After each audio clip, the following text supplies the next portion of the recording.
Hello, चलिए शुरू कर रहे हैं हम लोग यहाँ पर केमिकल प्रॉपर्टीज ऑफ एल्केन। कल तक के लेक्चर में हम लोगों ने एल्केन के प्रिपरेशन के बारे में पढ़ा था। थोड़े बहुत मैंने आप लोगों को फिजिकल प्रॉपर्टीज के बारे में बताया था।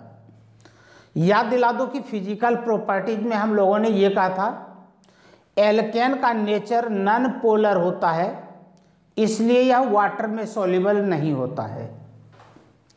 दूसरी बात मैंने आपको कहा था एल्केन में यदि number of carbon atoms increase होते हैं तो एल्केन में यदि number of carbon atoms increase होते हैं तो उसका बॉइलिंग पॉइंट भी इंक्रीज होता है। Number of carbon atoms decrease होंगे, उसका बॉइलिंग पॉइंट डिक्रीज होगा। यहाँ तक समझ में आ गया। फिर मैंने कहा था कि सेम कार्बन वाले कई एल्केन्स हों, सेम कार्बन वाले कई एल्केन्स हों तो उसमें कोई लॉन्ग चेन होगा, कुछ ब्रांच्ड होंगे, कुछ हाईली ब्रांच्ड होंगे।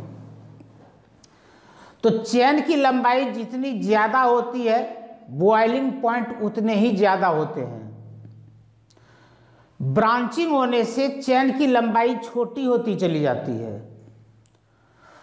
तो ब्रांच जितने ज़्यादा होंगे चेन की लंबाई उतनी कम होगी और बॉइलिंग पॉइंट उतने कम हो जाएंगे। ठीक है, ये सब डिस्कस हम लोगों ने कल किया था।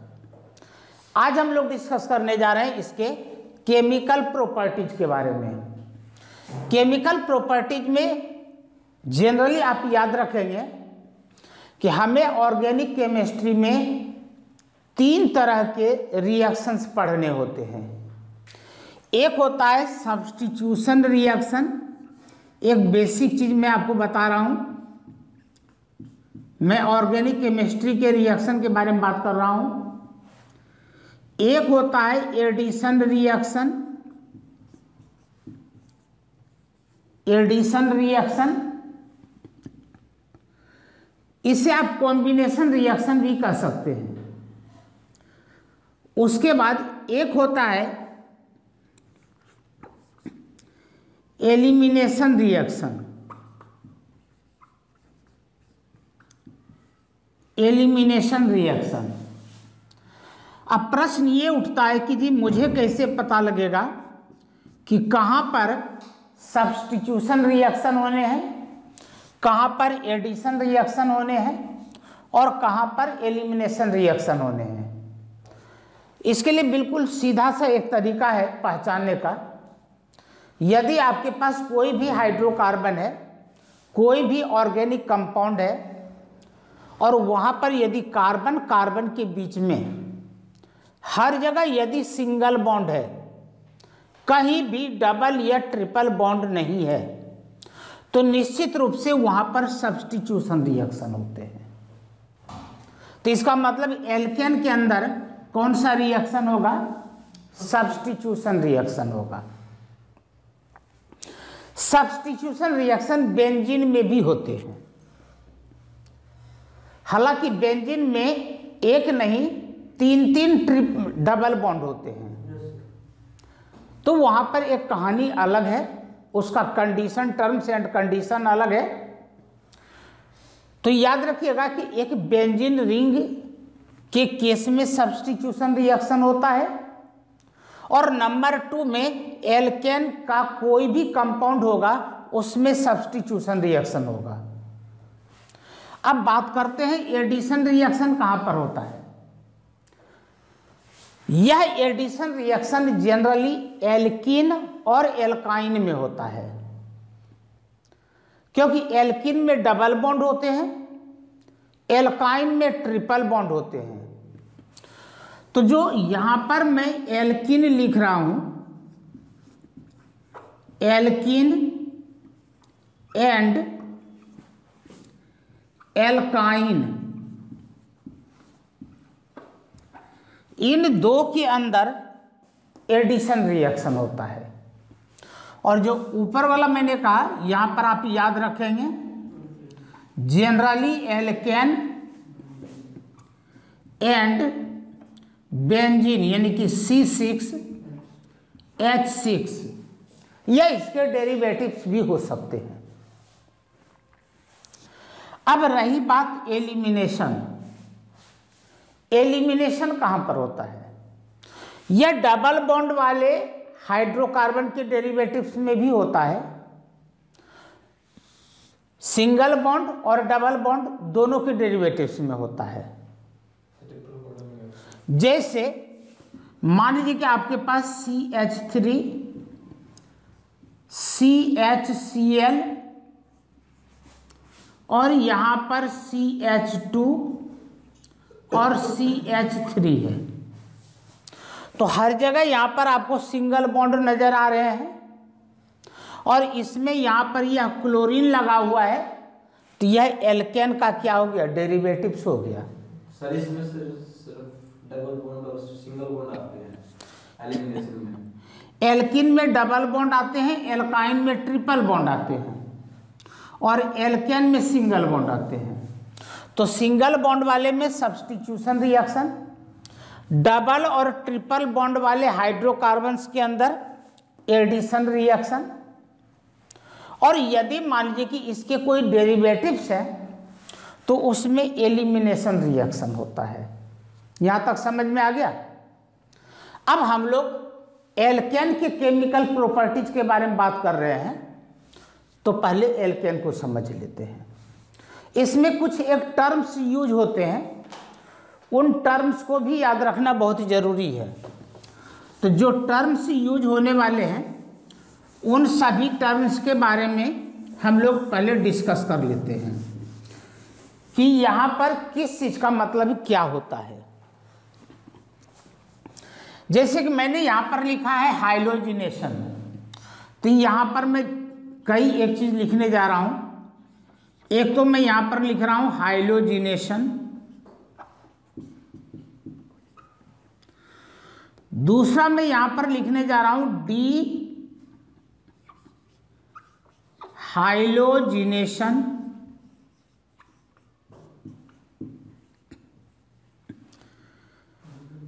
एक यहां पर होगा हाइड्रोजिनेशन, हाइड्रोजिनेशन, एक यहां पर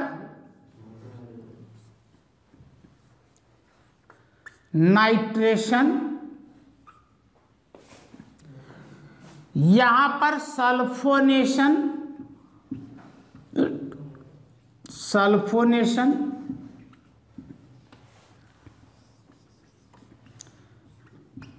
क्लोरीनेशन,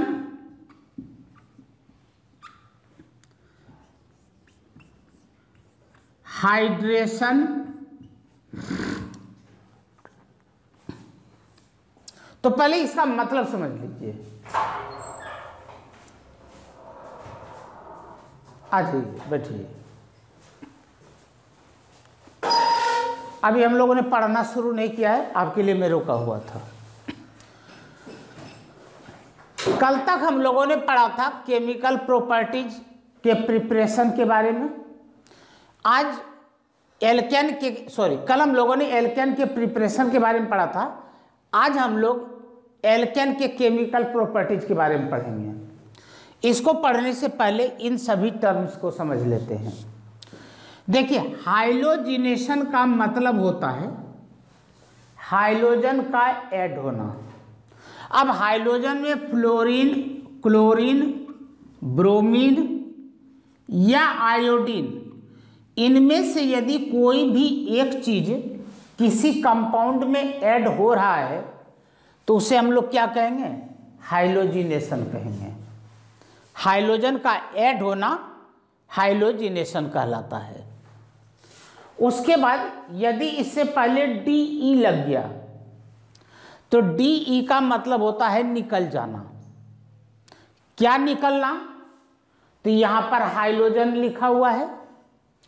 यदि हाइड्रोजन किसी कंपाउंड से निकल रहा है तो उसे डी हाइलोजिनेशन, और यदि किसी कंपाउंड में हाइड्रोजन ऐड हो रहा है तो उसे कहते हैं हाइलोजिनेशन।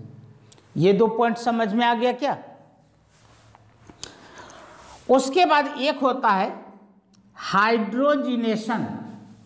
हाइड्रोजिनेशन का थोड़ा दिमाग लगाइए, हाइड्रोजन का जुड़ना, हाइड्रोजन का addition. Addition of hydrogen is known as hydrogenation. और यदि इसके शुरू में आप डी लगा दें तो हाइड्रोजन का निकलना। उसी तरीके से नाइट्रेशन, नाइट्रेशन में यहां पर होता है एक्चुअली यहां पर NO2 का जुड़ना होता है, नाइट्रोजिनेशन होता है, ठीक है, नाइट्रेट ग्रुप का जुड़ना, NO2 का जुड़ना। ये यूं कहती है कि नाइट्रोजन यदि यहां पर ऐड हो रहा है तो in the form of NO2। उसी तरीके से सल्फोनेशन का जुड़ना, यानी सल्फोनेशन का मतलब जो सल्फेट आयन होता है तो SO3H का एडिशन,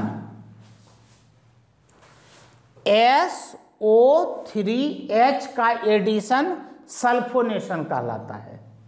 मान लीजिए कि आपके पास H2SO4 है, बात को जरा समझिए, ठीक है।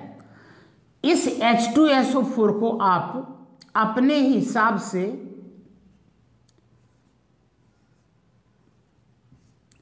इस तरीके से लिख सकते हैं क्या, एक और एक, दो हाइड्रोजन हो गया, एक सल्फर हो गया, 3 + 1 4 ऑक्सीजन हो गया। तो इसमें से इतना सा पोर्शन यदि ऐड हो जाता है किसी कंपाउंड में तो उसे क्या कहते हैं, सल्फोनेशन कहते हैं। उसी तरीके से क्लोरीनेशन, तो क्लोरीनेशन का मतलब हुआ कि ये हाइलोजिनेशन का एक हिस्सा है, क्योंकि क्लोरीनेशन का मतलब हो जाएगा क्लोरीन का ही जुड़ना। हाइलोजिनेशन में तो इन चार में से कोई भी ऐड हो सकता है, लेकिन क्लोरीनेशन का मतलब क्लोरीन का जुड़ना, ब्रोमिनेशन का मतलब ब्रोमीन का जुड़ना। समझ में आ गया। अब यहां पर यदि हाइड्रेशन लिखा हुआ है तो हाइड्रेशन का मतलब होता है एडिशन ऑफ वाटर। हाइड्रेशन का मीनिंग होता है एडिशन ऑफ वाटर। यदि किसी भी कंपाउंड में वाटर ऐड हो रहा है तो उसे हम लोग क्या कहेंगे, हाइड्रेशन। और यदि वाटर निकल रहा है तो क्या बोलेंगे, डिहाइड्रेशन, क्योंकि डिहाइड्रेशन का मतलब होता है रिमूवल ऑफ वाटर। तो ये सारे टर्म्स मुझे लगता है कि आपके समझ में आ गया होगा, क्योंकि आगे हम लोग इन्हीं सब टर्म्स के यूज करने वाले हैं। जनरली यदि एल्केन का हाइलोजिनेशन करवाते हैं तो इसमें जनरली हम लोग या तो क्लोरीनेशन करवाते हैं या तो ब्रोमिनेशन करवाते हैं। एल्केन का जब हाइलोजिनेशन होना होता है, यह एल्केन का जब हम हाइलोजिनेशन करवाते हैं तो जनरली हम लोग या तो क्लोरीनेशन करवाते हैं या तो ब्रोमिनेशन करवाते हैं। यहाँ पर फ्लोरीनेशन और आयोडीनेशन नहीं करवाया जाता है। अब क्यों नहीं करवाते हैं, इसका कुछ रीजन भी होगा। इसका रीजन ये है कि जो फ्लोरीन कहा जाता है, फ्लोरीन के बारे में ऐसा माना जाता है कि फ्लोरीन हाईली रिएक्टिव है, क्योंकि इसका इलेक्ट्रोनेगेटिविटी बहुत ज़्यादा है। ये क्या होता है, इसे रिएक्ट करने के लिए लाइट की ज़रूरत नहीं होती है। यानी कि यहाँ पर यह रिएक्शन इतना फास्ट होता है कि हमारे और आपके कंट्रोल में नहीं रहता है, तो वो खतरनाक हो जाएगा। इसलिए हम लोग फ्लोरीनेशन नहीं करवाते हैं। इससे थोड़ा सा कम रिएक्टिव क्लोरीन होता है। क्लोरीन को रिएक्ट करने के लिए डिफ्यूज्ड लाइट की जरूरत होती है, यानी कि थोड़ी बहुत लाइट की जरूरत होती है। तो ये हमारे कंट्रोल में आ जाएगा। भाई लाइट देंगे तो रिएक्ट होगा, नहीं देंगे नहीं होगा, ठीक है। तो ये अपने क्या है, कंट्रोल में है।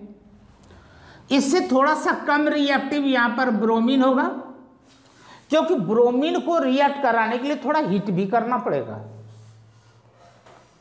ठीक है। तो ये भी हमारे कंट्रोल में आ गया।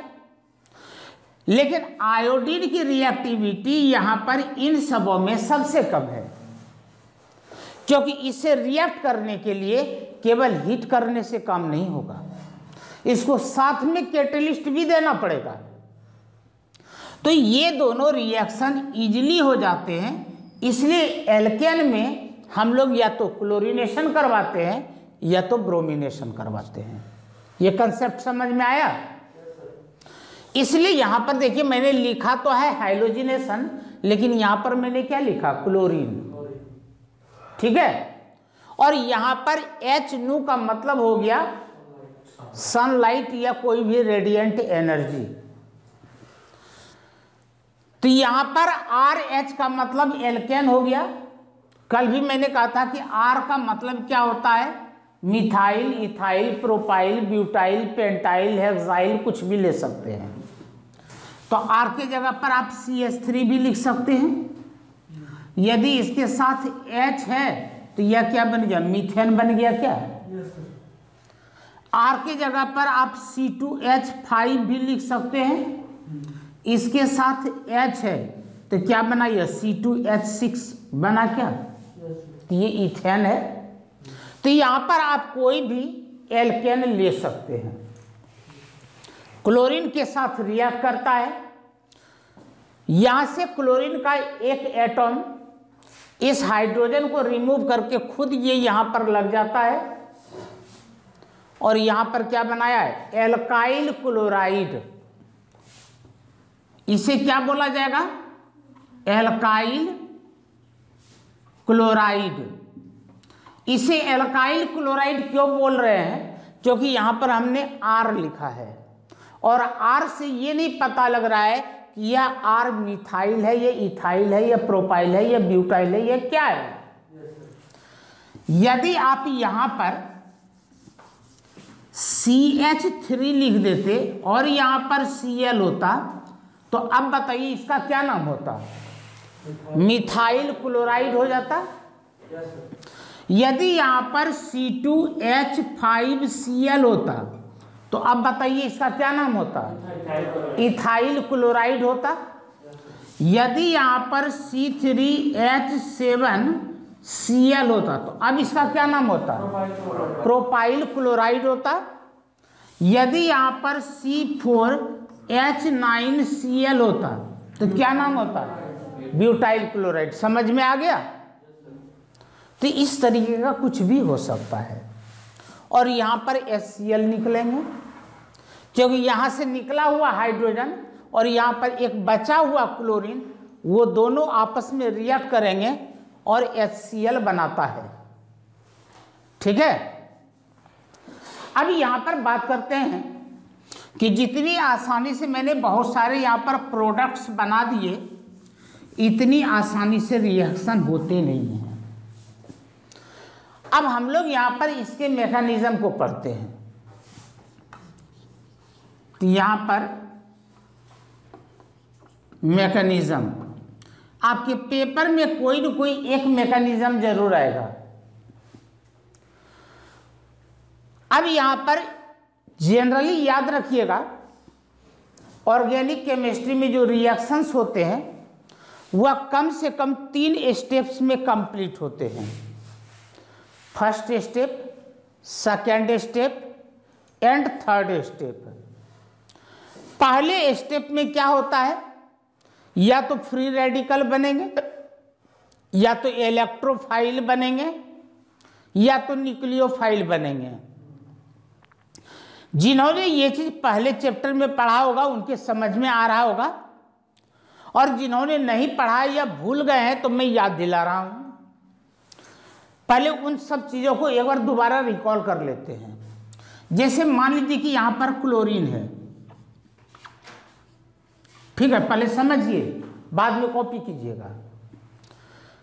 यदि क्लोरीन को आपने यहां पर सनलाइट दे दिया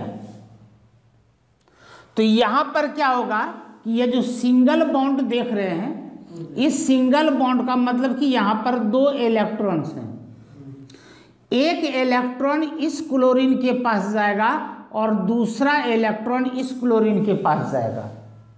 यानी कि यहां पर बॉन्ड ब्रेक तो किया और इन इलेक्ट्रॉनों का बराबर बंटवारा हो गया।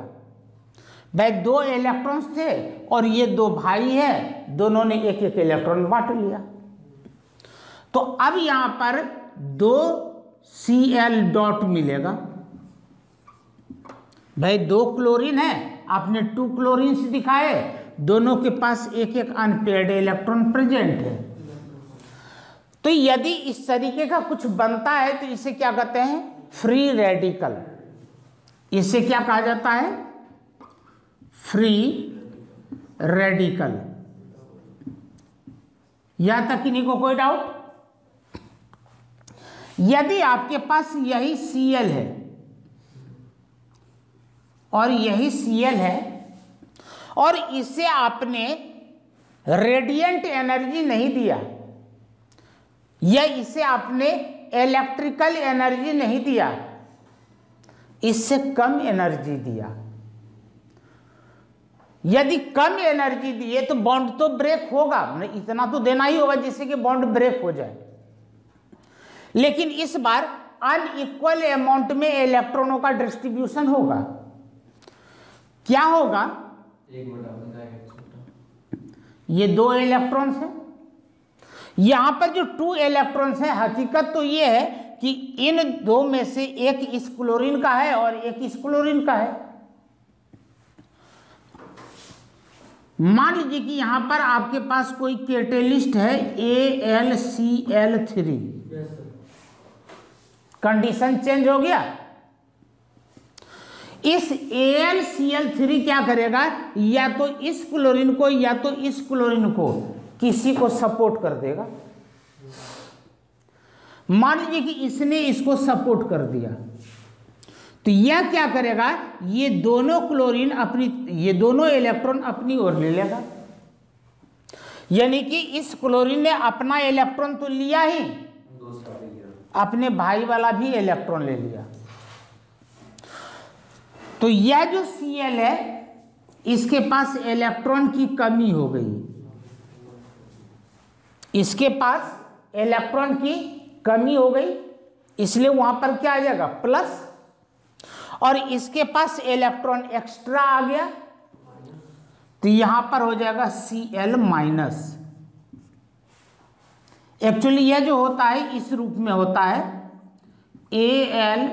AlCl4 माइनस के रूप में, ठीक है। तो जिसके ऊपर प्लस चार्ज होता है इसे कहा जाता है इलेक्ट्रोफाइल, और जिसके पास निगेटिव चार्ज होता है, जिसके पास इलेक्ट्रॉन्स ज्यादा होते हैं, इसे कहा जाता है न्यूक्लियोफाइल।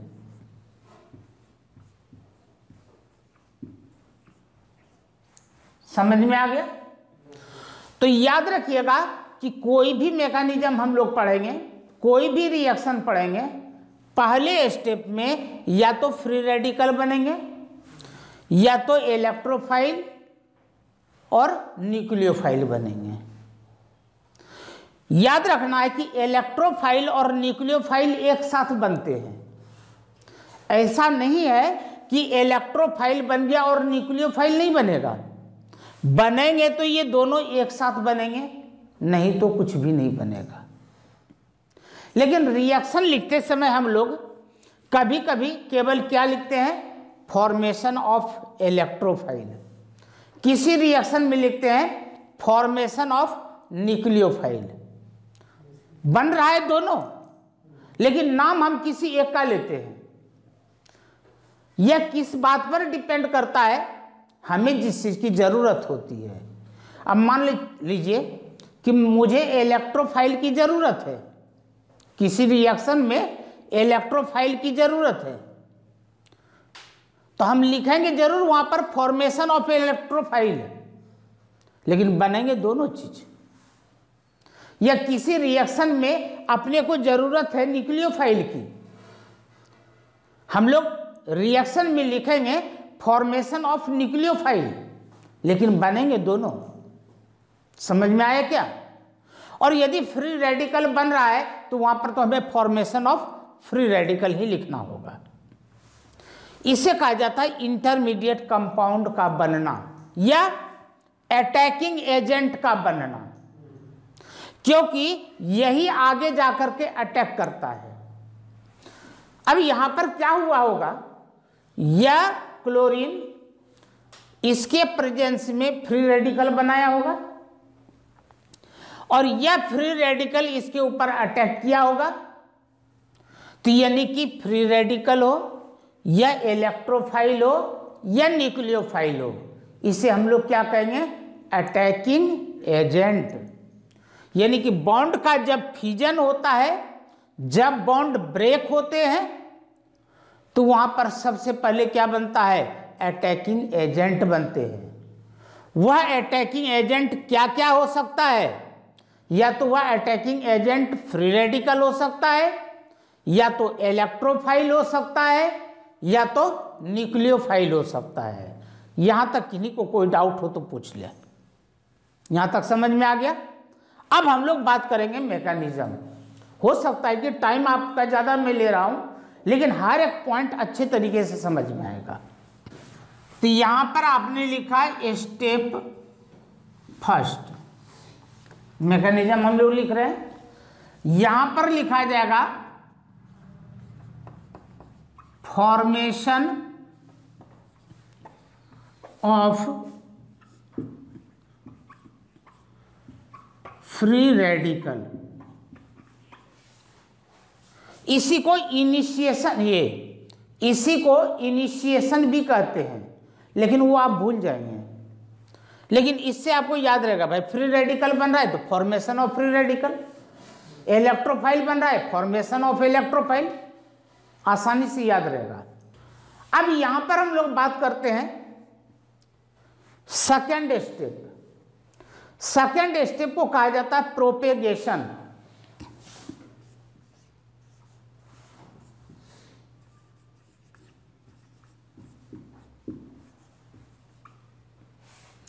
अब प्रोपेगेशन में क्या होता है, अब यह जो हमारे पास फ्री रेडिकल बना है, पहले स्टेप में ये दोनों मिलकर के क्या बनाया, फ्री रेडिकल। अब ये जो फ्री रेडिकल्स बने, यह क्या करेगा, इसके ऊपर अटैक करेगा। जो वह अटैक कर रहा है, इसी को तो हम प्रोपेगेशन कहते हैं। आप इस बात को ऐसे भी लिख सकते थे, attacking by free radical on reactants, लेकिन छोटा सा वर्ड है, अच्छा है, प्रोपेगेशन। आपके पास यहां पर आपको समझाने के लिए मैं यहां पर CH3 लिख देता हूं। चलिए CH3 कर दिया, और यहां भी मैं CH3 कर देता हूं। यानी कि कुल मिलाकर के ये क्या बन गया, CH4 बन गया ना, CH4 बन गया। ये जो CH4 है आपके समझ में आ जाए, इसलिए मैं इसको इस तरीके से लिख रहा हूं, ठीक है। और इन दो में से एक आपके पास फ्री रेडिकल यहां पर आ गया। अब यह फ्री रेडिकल इसके ऊपर अटैक करेगा, हाइड्रोजन के ऊपर, और जब यह इसके ऊपर अटैक करता है तो यहां पर जो कार्बन और हाइड्रोजन के बीच में एक बॉन्ड दिखाई पड़ रहा है, तो इसका मतलब ये टूटेगा। एक इलेक्ट्रॉन जाएगा इस कार्बन के पास और एक इलेक्ट्रॉन जाएगा इस हाइड्रोजन के पास। तो क्या होगा कि हाइड्रोजन के ऊपर भी एक डॉट आ जाएंगे और ये दोनों आपस में रिएक्ट करके HCl बना लेगा। यह बनाएगा CH H H और कार्बन के ऊपर डॉट आया और इसने क्या बनाया, HCl बनाया। क्या यहां तक समझ में आ गया? किन्हीं को कोई डाउट? अब यहां पर पहले इतना नोट कर लीजिए, फिर मैं आपको समझाऊंगा। स्टेप थर्ड ले लीजिए, इसको मैं बिल्कुल सिंपल बना करके लिख रहा हूं ताकि एक बार में आपको याद हो जाए। अब यहां पर देखो, जो ये वाला फ्री रेडिकल था वो तो हमारा खर्च हो चुका है। अब ये वाला फ्री रेडिकल बचा हुआ है और ये एक नया फ्री रेडिकल डेवलप हो गया है। दो फ्री रेडिकल है। कभी कभी बुक में देखिएगा कि यह आगे फिर क्लोरीन के साथ रिएक्ट करके एक नया बना लेता है, लेकिन मैं उधर आपको नहीं ले जा रहा हूं। अब तीसरा जो स्टेप होगा इसका नाम होता है टर्मिनेशन। टर्मिनेशन का मतलब होता है कि ये जो फ्री रेडिकल है ये खत्म हो जाए, यह एक कंप्लीट मॉलिक्यूल तैयार हो जाए। तो क्या होगा भाई, यहां पर HCH डॉट और यहां पर क्या है Cl डॉट है। देखो इस डॉट का मतलब कि इसके पास एक अनपेयर्ड इलेक्ट्रॉन है और इसके पास भी एक अनपेयर्ड है। जब दोनों के पास एक एक अनपेयर्ड है तो वह क्या सोचेगा कि मैं बॉन्ड बना लूं, और ये दोनों मिलकर के यहां पर क्या बनाएगा CH3 और यहां पर Cl बॉन्ड बनाया क्या। इसी बात को आप लिख सकते हैं CH3Cl। अब जाकर के यह रिएक्शन कंप्लीट हुआ। तो यदि क्लोरीनेशन का मैकेनिज्म पूछा जाए या फ्री रेडिकल सब्स्टिट्यूशन का मैकेनिज्म पूछा जाए तो यही चीज लिखना है। मोहित समझ में आ गया? अत्रे साहब, सौरभ, गुड़िया आपके समझ में आ गया? ये दोनों स्टेप्स आप लोगों ने नोट कर लिए होंगे। अब जो मैं यहां पर लिखने जा रहा हूं, अब आप लोगों से मैं पूछ करके लिखूंगा ताकि ये पता लग जाएगा कि आपके समझ में आया या नहीं आया। अब मान लीजिए कि यहां पर दिया गया है नाइट्रेशन। तो नाइट्रेशन कैसे होगा, तो मैंने कहा था कि यदि नाइट्रेशन लिखा हुआ है तो NO2 का जुड़ना दिमाग में सेट हो चुका है कि नाइट्रेशन का मतलब होता है NO2 का जुड़ना। तो भाई NO2 तो हमें कहीं से मिलना चाहिए, तो NO2 जनरली हमें मिलता है नाइट्रिक एसिड से। HNO3 से हमें क्या मिलता है NO2। यदि मान लीजिए कि कहीं पर HNO3 लिखा हुआ है, पहले समझिए, तो यह जो HNO3 है इस HNO3 को क्या आप OH और NO2 लिख सकते हैं क्या? देखो भाई, एक हाइड्रोजन हुआ, एक नाइट्रोजन हुआ, 2 + 1 3 हाइड्रोजन हो गए। तो जब भी अपने को नाइट्रेशन करवाना हो तो HNO3 की हमें जरूरत होती है, और इसी HNO3 से क्या मिलता है NO2 मिलता है। कोई डाउट भाई? एल्केन का oxidation, complete combustion, incomplete combustion और कैटालिटिक ऑक्सीडेशन। जब कंप्लीट कंबशन होगा तो यह निश्चित रूप से कार्बन डाइऑक्साइड और वाटर बनाता है। लेकिन यदि इनकम्प्लीट कंबशन होता है तब क्या होता है भाई, यह कार्बन मोनोऑक्साइड एंड वाटर बनाएगा। ये चीज आपको मेमोराइज करने की जरूरत है। यदि कंप्लीट कंबशन होता है तो कार्बन डाइऑक्साइड एंड वाटर, और यदि इनकम्प्लीट कंबशन होता है तो कार्बन मोनोऑक्साइड एंड वाटर। ठीक है, तो मान लीजिए कि मैंने यहां पर ले लिया C2H6, यहाँ पर O2। बताइए क्या बनेगा भाई? थैंक यू, कार्बन मोनोऑक्साइड, यानी कि CO। कितने कार्बन मोनोऑक्साइड बनेंगे? जितने कार्बन है उतने कार्बन मोनोऑक्साइड बनेंगे। तो यहां पर आपने लिखा 2। और वाटर कितने बनेंगे? 3। ये समझ में आया क्या? अब ऑक्सीजन की काउंटिंग करें। 3 अब +2 5 हुए। तो क्या लिखना पड़ेगा? यहां पर 5/2 लिखना पड़ेगा। नीचे में 2 आया, इसका मतलब सबको 2 से मल्टीप्लाई करना होगा।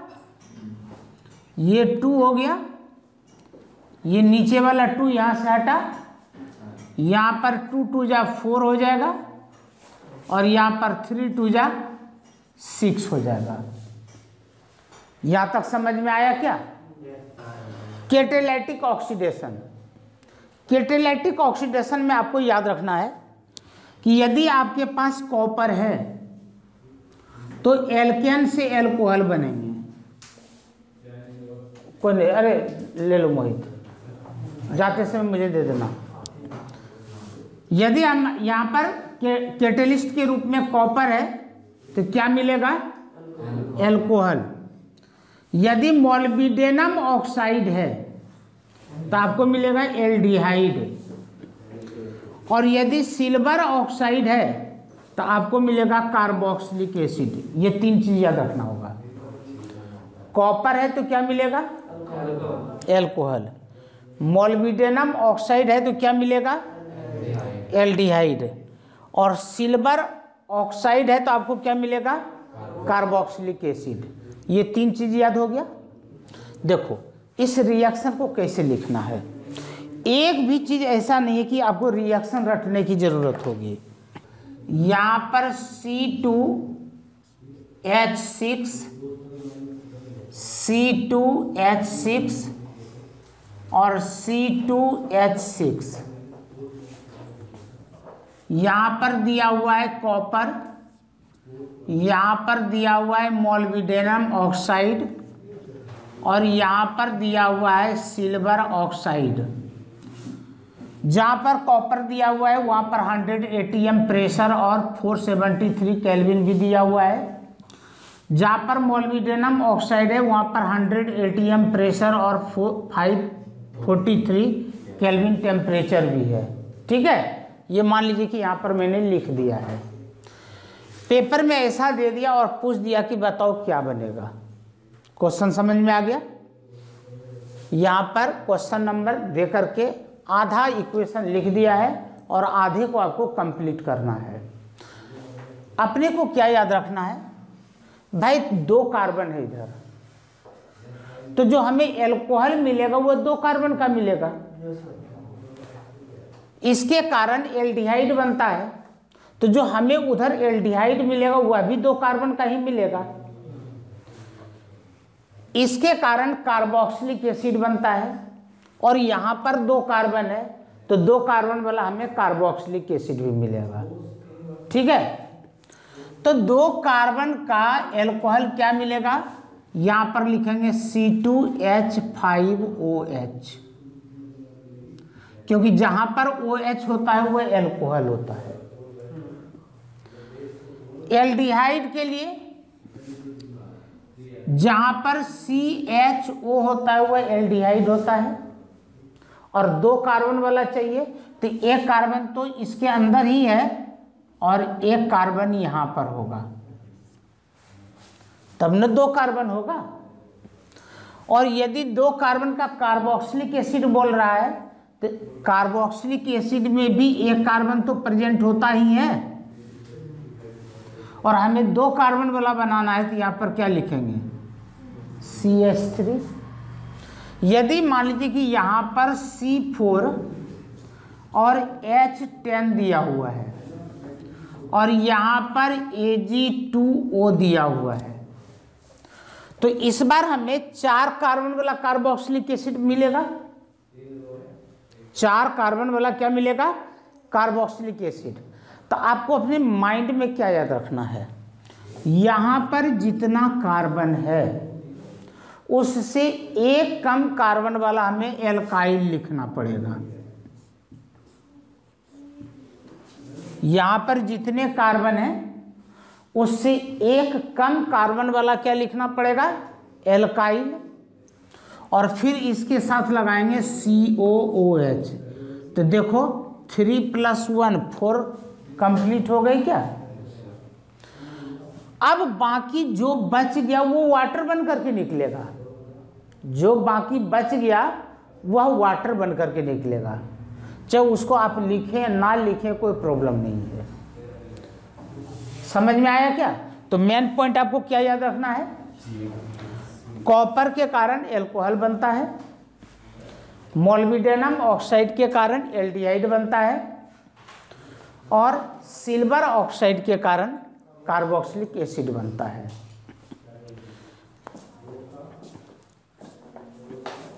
तो एल्केन का पोर्शन अपना कंप्लीट हुआ।